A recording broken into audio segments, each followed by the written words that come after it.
Tradisi ngidang ini sudah ada sejak zaman Kesultanan Palembang Darussalam, dibawa oleh orang-orang Muslim, orang-orang Islam yang datang ke Palembang mengenalkan makan dengan cara ngidang. Namun agak sedikit berbeda dengan masyarakat etnis Arab. Mereka kalau ngidangnya agak berbeda dengan orang Palembang. Nah, khusus untuk Palembang, cara menghidangnya ini dilakukan secara tradisi turun-temurun. Jadi sejak zaman Kesultanan sampai dengan sekarang, tradisi ngidang ini terus dilestarikan.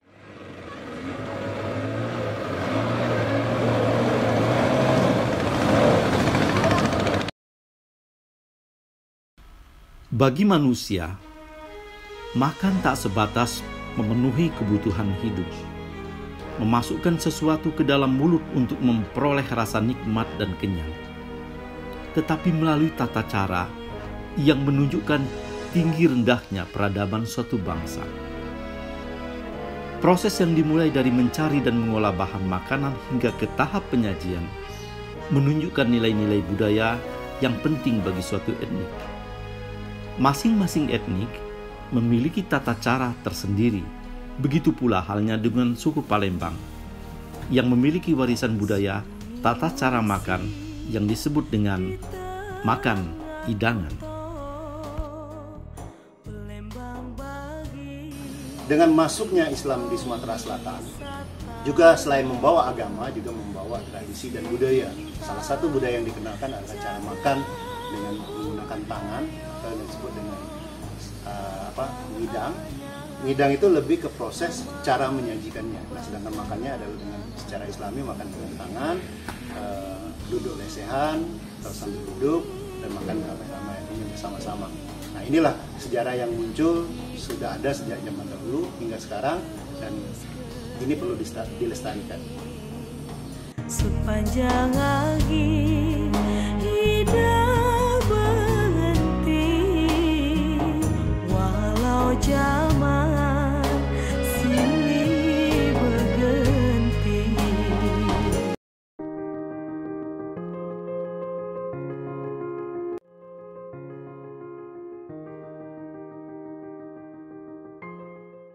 Sepanjang angin hidup berhenti,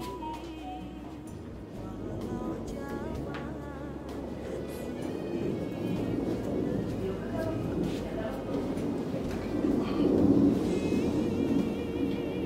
Assalamualaikum warahmatullahi wabarakatuh. Hari ini kita akan coba menjelaskan tentang bagaimana tata cara menghidang makanan sajian dalam tradisi masyarakat Palembang. Pertama, kita membentangkan sepra atau taplak, kalau orang Indonesia, kalau di Palembang disebutnya sepra. Kemudian yang kedua, kita menyajikan nasi dalam wadah yang namanya dulang. Nah, dulang ini isinya nasi. Biasanya nasi ini bisa nasi minyak semua, nasi kuning semua, juga bisa nasi putih semua. Tapi juga ada yang kombinasi, nasi minyak separuh dan nasi putih juga separuh.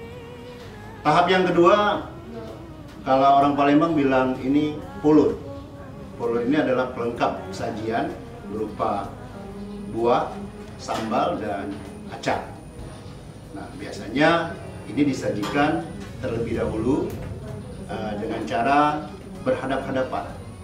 Intinya kalau dia ada di sebelah kanan, dia akan ada di sebelah kanan sebelah sana, dan kalau di sini ada sebelah kiri, juga ada di sebelah kiri sana, dan seterusnya. Jadi menyajikan ini tentu dengan cara menghadap. Yang menyajikan ini adalah orang yang menghidang. Sementara orang yang membawa, yang masuk nanti, itu adalah kelompok ngobeng, orang yang mengantarkan makanan dari dapur ke tempat penyajian. Nah, tahapan yang berikutnya adalah menyajikan lauk pauk, atau orang Palembang bilang iwak.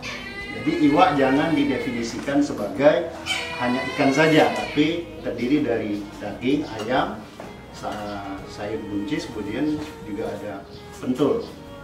Jadi pentul ini biasanya dibuat seperti ini. Karena bentuknya maka disebut dengan pentul. Ya, tetap dengan cara yang sama, bahwa menyajikan tetap berhadap-hadapan. Kalau sudah ditaruh di sebelah kiri, maka dia akan di sebelah kanan. Lawannya kemudian kalau dia di sebelah kanan, dia akan di sebelah kiri. Dan ini akan memenuhi dari dari hidangan yang kita lakukan ini, sehingga dia full penyajiannya. Kemudian baru tahap berikutnya masuk air minum, kalau memang ngomongnya banyu minum, kemudian baru juga piring, dan terakhir untuk mencuci tangan. Jadi sudah cukup. Selanjutnya akan diberikan kepada, nah ini namanya ngoper ya. Ngoper ini dilakukan oleh tradisi anak-anak yang ngobeng. Orang yang ngobeng ini dengan teknik saling mengoper, artinya sambut menyambut. Jadi dia akan berbaris panjang dari dapur sampai ke tempat yang dihidangkan, dan yang menghidang tetap standby di depan hidangan supaya dia tidak, kalau di wong Palembang warawiri, jadi tidak bolak-balik seperti itu. Air minumnya biasanya secara umum pakai air teh, tapi teh yang sangat tidak terlalu kental, artinya pucat ya. Pucat kelihatan dari ininya, dari warnanya dia sangat pucat. Jadi artinya tehnya asal saja. Dan biasanya kalau tradisi juga kalau pakai air es juga boleh, pakai batu es. Kalau tidak juga tidak apa-apa. Nah, mungkin di tradisi sekarang ini agak-agak sulit, misalnya orang sudah banyak ada yang varian baru menggantikan air minum dengan air cup, mineral cup. Tapi itu tradisi sekarang. Kalau tradisi dulu tidak mengenal itu, belum ada yang namanya air mineral cup itu untuk cangkir, tapi dia tetap pakai gelas. Nah, kalaupun nanti di tradisi sekarang muncul pakai itu hanya perkembangan zaman yang memang kondisinya seperti itu. Jadi tidak juga salah, tapi intinya ada air minum isinya 8. Karena nanti yang makan juga 8 orang, itu bisa dilihat dari piring yang disediakan. Ya, nah terakhir masuk untuk mencuci tangan. Ya. Nah, pencuci tangan ini ada 2 cara. Ada yang hanya diletakkan di pintu masuk, jadi ketika orang masuk dia hanya cuci sendiri. Ada yang memegangnya, yang nyuruhnya di pintu masuk. Ada yang ditaruh di setiap hidangan, jadi orang yang datang nanti mencucinya di sini.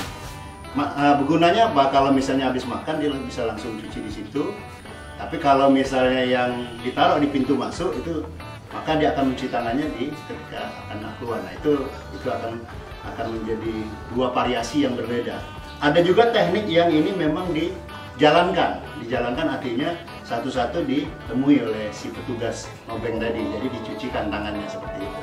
Nah, jadi itu hanya variasi-variasi, tapi pada dasarnya ngidam terdiri dari seperti ini. Ada dulang nasi, isinya nasi, kemudian ada pulur ini pelengkap dari lauk pauk, kemudian ada iwak ini adalah lauk pauk, kemudian baru dikasih piring, kemudian juga cuci tangan. Perlu kami jelaskan juga, ada teknik yang kedua. Nah, teknik yang kedua ini perbedaan, nanti hanya di dulang nasi. Dulang nasinya terakhir. Itu berkembang setelah agak-agak ke belakang sekarang ini ya. Kalau dulu yang aslinya seperti ini, teknik pertama tadi nasi duluan, kemudian pulur, lauk dan seterusnya. Kalau yang teknik kedua yang dalam perkembangan selanjutnya adalah nasinya terakhir. Tradisi ngidang ini sudah ada sejak Kesultanan Palembang Darussalam muncul, di mana ini berawal dari cara makan secara Islami, di mana kita dianjurkan untuk makan menggunakan tangan sambil duduk bersila dan makan bersama. Nah, tradisi ini terus menguat di Kota Palembang dan sampai sekarang juga masih berlaku, masih ada, walaupun juga ada pengaruh dari unsur-unsur luar yang mempengaruhi sehingga sedikit ditinggalkan oleh masyarakat Palembang, tapi sampai saat ini masih ada. Tentu di sini mulai dari ngobeng sampai ngidangnya ada tradisi yang namanya kerjasama atau gotong royong, di mana masyarakat bersama-sama mengerjakan sesuatu pekerjaan itu bergotong royong. Ini nilai-nilai yang terkandung di dalam tradisi ngidang dan ngobeng. Kemudian dalam ngidang sendiri itu kenapa dia harus diletakkan berseberangan misalnya. Kalau di sebelah depan ini ada ayam, maka ayamnya akan ditaruh di sebelah depan. Dan kalau ada malbi juga di sebelah malbinya di sebelah depan dan seterusnya. Kenapa ini harus berseberangan? Karena etikanya dalam makan hidangan ini bagian yang di sini kita tidak bisa mengambil bagian yang di seberang. Kenapa? Karena itu melanggar etika, terutama tidak baik dalam pergaulan dalam masyarakat Palembang. Jadi kita menu antara di depan kita dengan menu di depan sana itu sama, makanya dia harus berseberangan. Tidak boleh ayam numpuk di sini semua atau daging malbi numpuk di sebelah sana semua, harus dibagi. Di sini ada daging, di sana ada daging, di sini ada ayam, di sana ada ayam, di sini ada pentul, di sana ada pentul, ada acar, ada nanas, ada sayur buncis dan sebagainya. Jadi artinya ini pemerataan, kesamaan derajat menjadi suatu yang dinomorsatukan. Kemudian silaturahmi terjadi dalam makanan dengan cara ngidang ini. Kenapa? Karena dengan cara mengidang ini ya terjalin keakraban. Dan kemudian tata krama juga sudah terbentuk tadi. Misalnya untuk memulai didahulukan dengan orang-orang yang lebih tua. Dalam orang 8 itu ada yang lebih tua maka didahulukan. Misalnya dengan ungkapan majeng diaturi yai misalnya kalau dia ada orang yang lebih tua, atau majeng diaturi mang misalnya dan sebagainya. Artinya kita mendahulukan orang yang tua, dan orang yang tua juga sadar ketika dia sudah makan dia akan menyuruh silakan diaturi majeng diaturi galau-galau majeng sedantennya. Nah seperti itu. Artinya apa? Terjadi keakraban, terjadi ukhuwah Islamiyah, terjadi sopan santun yang terbentuk, dan makanan hidangan ini tidak perlu rebutan. Kenapa? Karena semua akan kebagian. Lauknya sudah dihitung, jumlah piringnya sudah dihitung, jumlah air minumnya juga sudah dihitung sesuai dengan porsi. Satu hidangan itu biasanya diisi dengan 8 orang. Kalau kurang nggak apa-apa, kalau memang ada 7 ada 6 nggak apa, tapi tidak boleh melebihi karena piring yang disiapkan itu hanya 8 orang. Dan cara menyusun secara filosofi kenapa dia harus melingkar? Ini ada kaitannya dengan filosofi Sumatera Selatan. Nasi di tengah-tengah itu sebagai center, pusat. Sementara dia akan dikelilingi oleh 8 penjuru. Ya, utara, selatan, barat, timur, tenggara, dan seterusnya. Maka ini akan melambangkan 8 penjuru arah mata angin. Dengan 1 di pusat maka menjadi 9. Nah di masyarakat Sumatera Selatan ada filosofi 9 sungai atau 9 batang hari 9 seperti itu. Jadi ini filosofi yang terkait dengan masyarakat Sumatera Selatan. Kembali ke tradisi ngidang ini, bahwa ngidang ini memang agak sedikit berbeda dengan cara makan yang lain. Pertama, dia akan membutuhkan, kalau dalam sedekahan itu akan membutuhkan tempat yang besar, tempat yang kira-kira memakan banyak tempat, karena dia akan sekali menghidang itu bisa sampai 15 atau 20 hidangan. Nah, maka dia butuh besar. Nah, dalam tradisi pernikahan, dalam tradisi sunatan dan sebagainya, pokoknya intinya sedekahan itu biasanya dia akan menghitung berapa jumlah tamu yang diundang, kemudian berapa yang mereka harus siapkan. Kalau tidak cukup 1 kali hidang, mungkin dia akan makan 2 atau 3 kali menghidang. Artinya ada ronde yang kedua, ada trip yang ketiga, dan seterusnya. Jadi itu semua bisa dihitung. Inilah kelebihan makannya menghidang, pasti cukup. Dan tidak ada yang mubazir, yang paling penting. Kenapa? Karena makanan disajikan secara terpisah. Nasi, lauk pauk, semuanya terpisah, pulut dengan iwak tadi terpisah. Jadi kalaupun masih lebih, itu tinggal bisa diganti dan bisa ditambahkan. Artinya makan dengan cara menghidang ini lebih terjamin, lebih terbagi merata, dan tidak ada yang mubazir. Baik, hari ini Dinas Kebudayaan Kota Palembang akan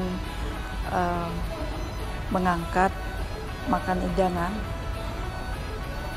Ini adalah suatu ciri khas daripada masyarakat Kota Palembang untuk makan bersamanya. Dan ini kebijakan daripada Dinas Kebudayaan adalah untuk memperkenalkan kepada masyarakat bagaimana cara makan hidangan itu. Ini hidup di masyarakat Kota Palembang, dan ini kami ajukan ke WBTB, Warisan Budaya Tak Benda Indonesia. Harapan kami mudah-mudahan makan secara hidangan ini akan menjadi warisan budaya tak benda Indonesia.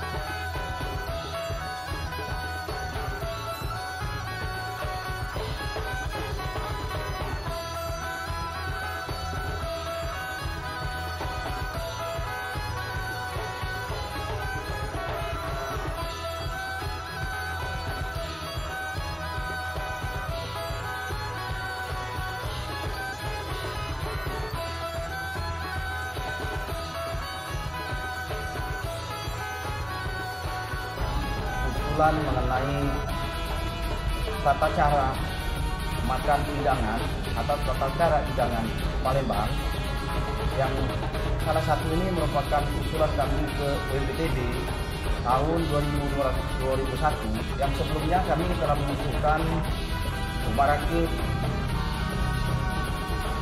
tempoyak, tanja, kapal Teluk Abang, tepung tawar perdamaian Palembang, dan salah satunya itu yang juga tidak kalah pentingnya tuh kain tentang musyawarah. Mudah-mudahan usulan kami ini akan diakui oleh pusat sebagai warisan budaya tak benda Indonesia.